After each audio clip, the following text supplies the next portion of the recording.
All right, welcome back for today's episode. Today we're going to get into the Cavs, kind of their mid-season analysis between Giovanni and I. We got special guest Giovanni here, and really Giovanni and I are going to look at and kind of talk about, just kind of give our opinions and analysis on whether the Cavs, who are having a great start to the year, are truly contenders, or if maybe they're pretenders like in years past and they kind of just fizzle out toward the end. And we'll see. We'll see what we can come up with and maybe give you some hot takes at the end. All right. Right. Giovanni, you doing good? Yeah. You ready? Yeah. All right. All right, Giovanni. So first things first, let's take a look at the first half of the season here. What do you think impressed you the most about the first half of the season? I guess pretty much the 3-point shooting so far, and then pretty much the three All Stars we have this year of Donovan, Evan, and Darius, and the new coach in Kenny. I guess this first half of the season was pretty much a success so far. Yeah, I'd say this is probably the best, first half of the season that we've ever had.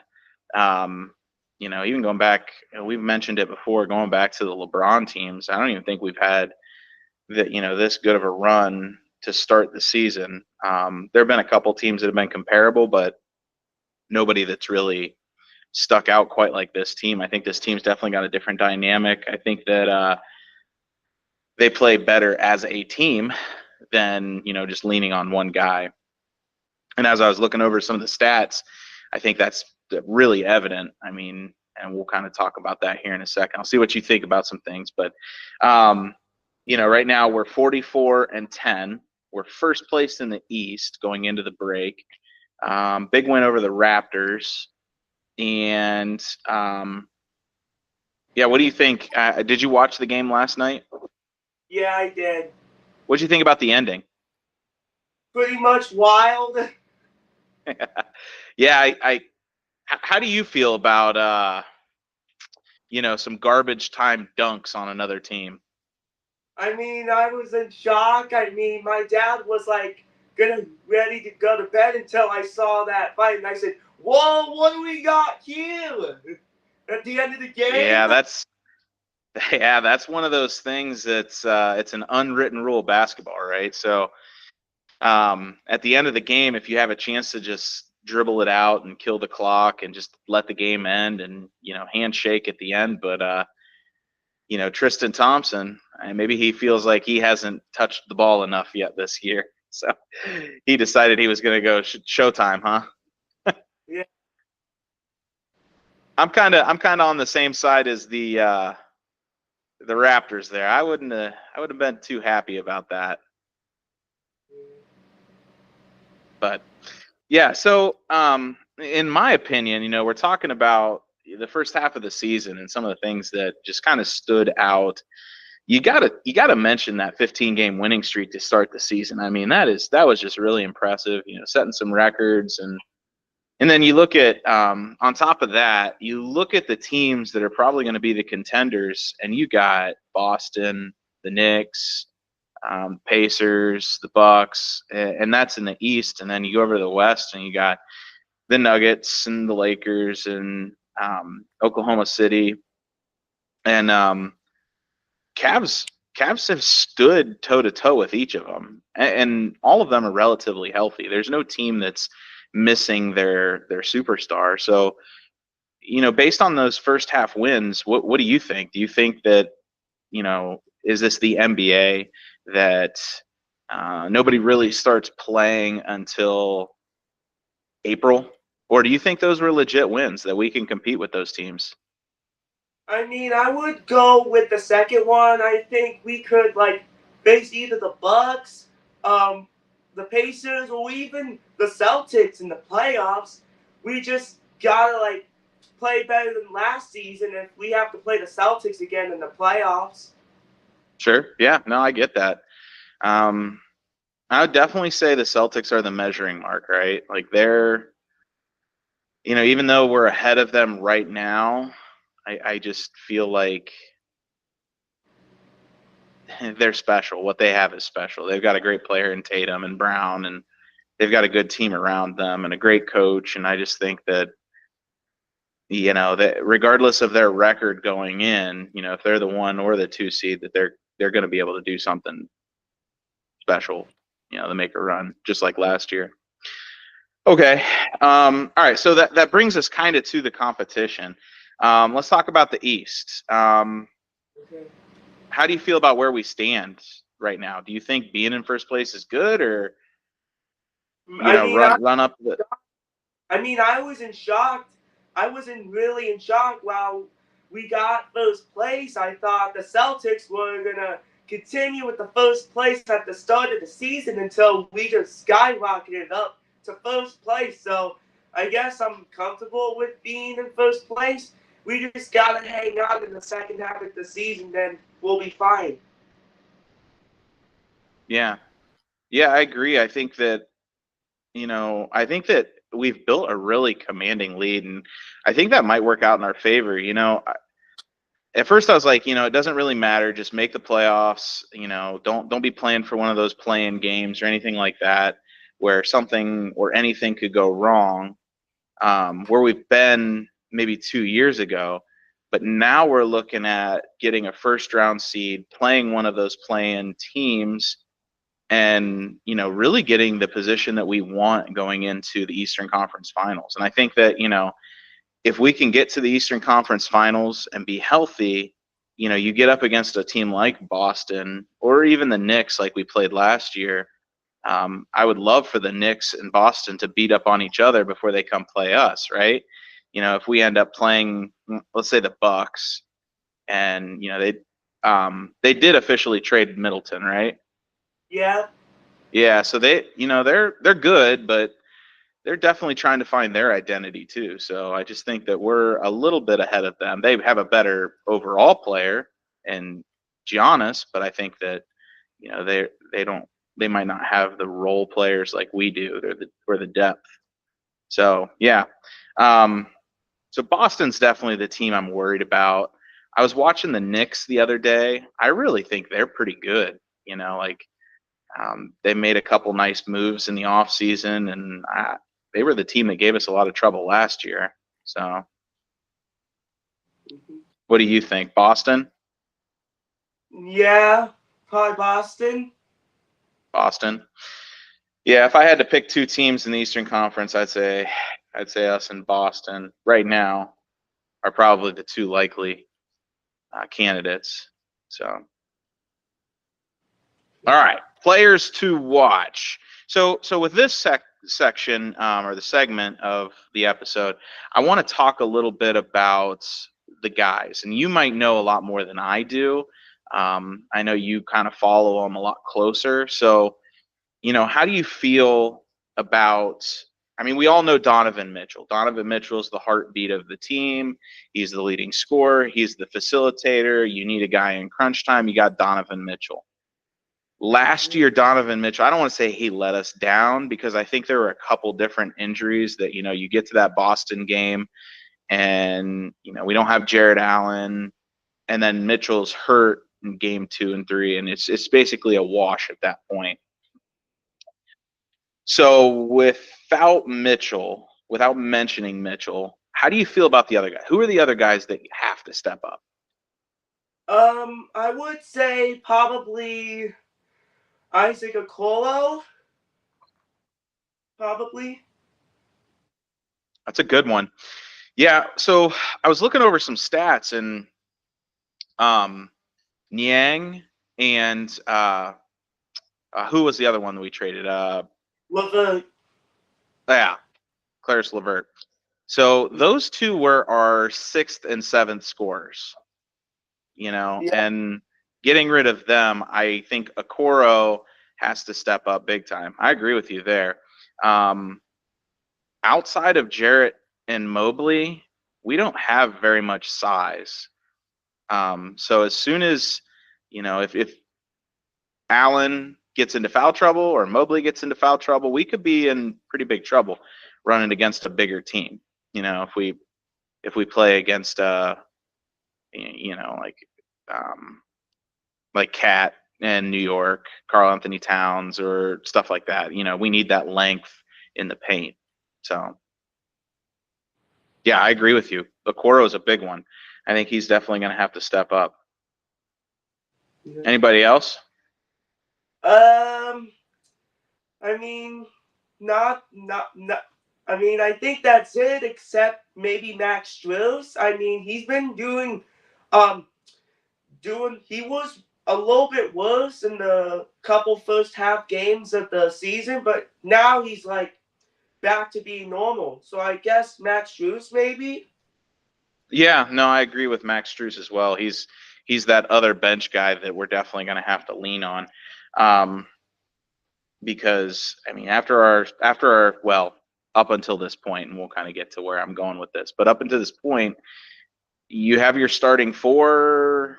Caris LeVert was pretty good, and then after that, it kind of fell off. The points totals were slim. I mean, everybody's a competitor, but at the same time, can they help carry some of the load? And that's, you know, Strus and Okoro definitely are two of those guys that I think could fill into those roles if they step up. Evan Mobley, how you feel about Evan right now?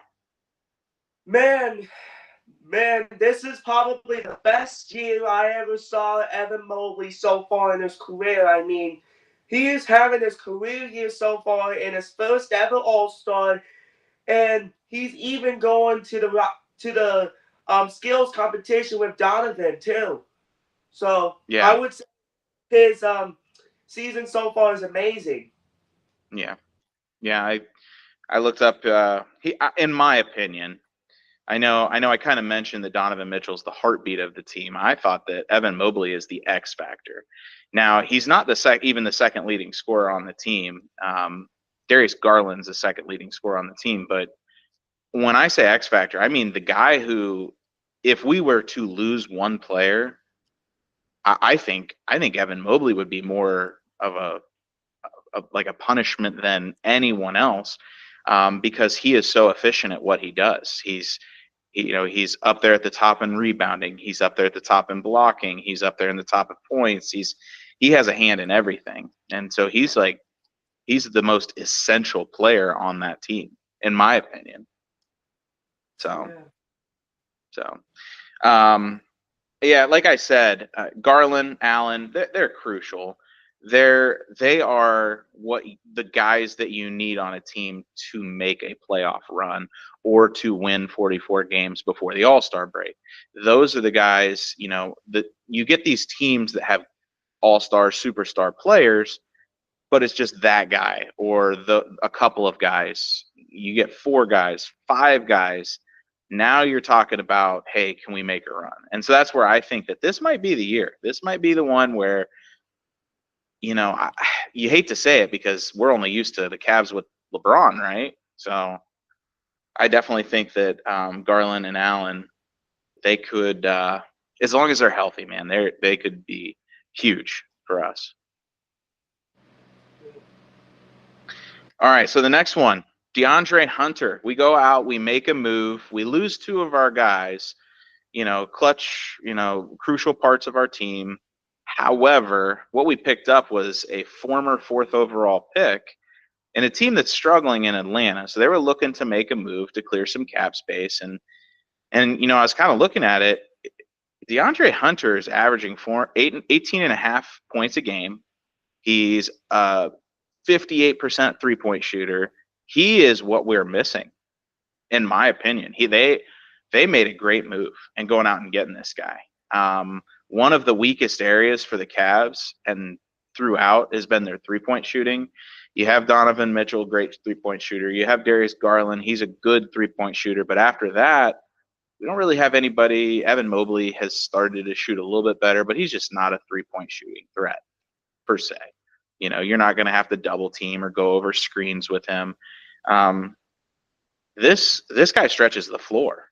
This guy makes it so that they can't sink down in the paint when Evan Mobley and Jarrett Allen are there. They have to spread their defense out. So, well, I don't know. How do you feel about the move? I mean, when I saw that trade, I said, okay, Well, we're getting a really good three-point shooter. We'll see how he does in Cleveland. Well, now 2 games later, with the Timberwolves game and the Raptors game, I think he made like 7 or 8 threes in his first 2 games with the Cavs. I think he is definitely the missing piece to a championship contender here. Yeah, I mean, I know when the Cavs, who did the Cavs go get that year we won it all? Who was the 3-point shooter then? Oh, who Kyle, was it? Kyle Kyle, Korver. Yeah, Kyle Korver. Yeah, I think that you definitely, when you have a team or somebody like Donovan Mitchell who can just cut through the lane, you got to have a 3-point shooter, because if you don't, then you get these guys just like creeping down in. Now you got pressure and you're not getting a clean shot. So, yeah, I think that I'm really excited for this. I liked Levert. I like Niang. I don't think Niang was going to bring a whole lot to the table. He was just going to end up being a bench guy in the long run. But this has potential to make our starting five probably the best starting five in the NBA. What do you think? Is that a hot take? Do the yeah, Cavs have the best starting five in the NBA? um, probably I would not say the best starting five in the NBA, but we still got potential. For the I got to say top 5 of the best starting lineup in the NBA so far this year. Okay, so if the Cavs aren't your top five, who are you putting up there? Who are we competing against for that? The Celtics, maybe the Knicks. Okay. I think that the Celtics definitely have a better top three for Yeah. sure. Yeah. But okay. All right. So last segment here, and then we'll do some hot takes. But the last segment here is um, the road ahead. What do we need to do to get to the let's just say the Eastern Conference Finals? I'm not worried about the finals or anything like that. We got to win 2 series. What do we got to do to get there? I mean, we gotta like play better. We gotta like play a good basketball here, and we just gotta like play until the buzzer sounds. And then we'll see how the series goes if we make it. But I would say that if we play either the Celtics, Knicks, Pacers, or the Bucks, then it might be a 7-game series. Yeah. Yeah, you already said it all. I mean, we kind of mentioned it earlier. Our bench has to step up. Like I said, we have a good starting five, but we gotta get some garbage points here and there. You gotta have a couple guys that are willing to come in, make some defensive stops, score some buckets while Mobley or Allen are taking a break, right? Yeah. And that's something where we haven't done the greatest at. And then we got the 3-point shooter in Hunter, I believe. I think that's one thing that we really needed. But I think the biggest thing is we got to stay away from injuries. We got to stay away from them. I think that's what killed us last year. So Yeah. not like you can really control it, but yeah. All right. Last segment, hot take. What's your prediction on the second half of the season? How many wins? So we're 44-10. Let's say there's 45, there's 50 more games left in the season. How many do we win? Um, Man, this is tough because I haven't looked at the records so much on all those seasons. But I would say like we would probably be like in the 60s, maybe 65 and um maybe 65 wins, maybe. I don't know. Probably 70. I don't know, but maybe 65.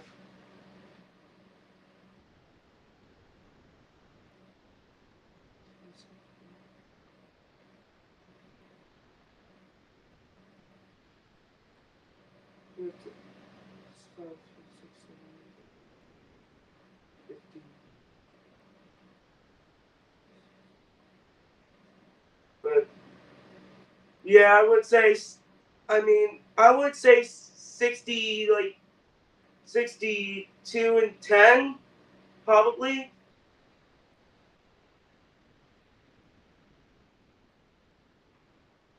Problem.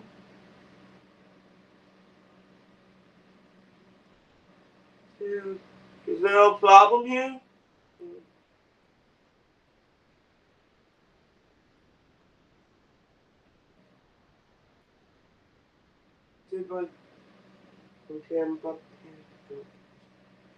Yeah, I might say 62. I might say 72 wins. I think. You too? Okay, I'm gonna go 68. I think that, if we right now we have that 5.5 point lead. I think that if we can keep it around there for a while, we might try and coast into the playoffs, give some guys some breaks. Maybe. I'm gonna sit around 68. Getting over that. I mean, you think back to the Warriors that we ended up beating. They had what was it, 73 wins in regular season. Yeah, that's a special season, that right there. So I don't know if we're quite there yet, but yeah, 68. We'll say 60. I'll say 68. You're saying what again? 72-10. All right. Okay. All right. What do you think? How do we finish? The record. Well, no. Do we make it to the Eastern Conference Finals and fizzle out, or are we making the finals? I think we might make the finals. Maybe we might make the Eastern Conference Finals. But okay. I think. All right. So there's your pick. You're playing the finals. I think that our best shot is if we get that first seed, and that would pin Boston and the Knicks or the Bucks against each other. They beat up on each other in a 7-game series. You have to play 4 games in Cleveland. I'm saying we go to the finals too. This is the year. Yeah. My fear is, I wouldn't be upset if we play Oklahoma City. I don't think they're great. I don't think they're anything special. I think they have some great young players. I mean, Gilchrist is an animal. But they're beatable. They're young. They don't have a lot of experience. The team that I'm always worried about is the Nuggets, though. I think that their players they're built completely different. They've got guys that aren't stoppable. So you kind of have to rely on their bench guys and their role playing guys to kind of have bad nights. Yeah. Yeah.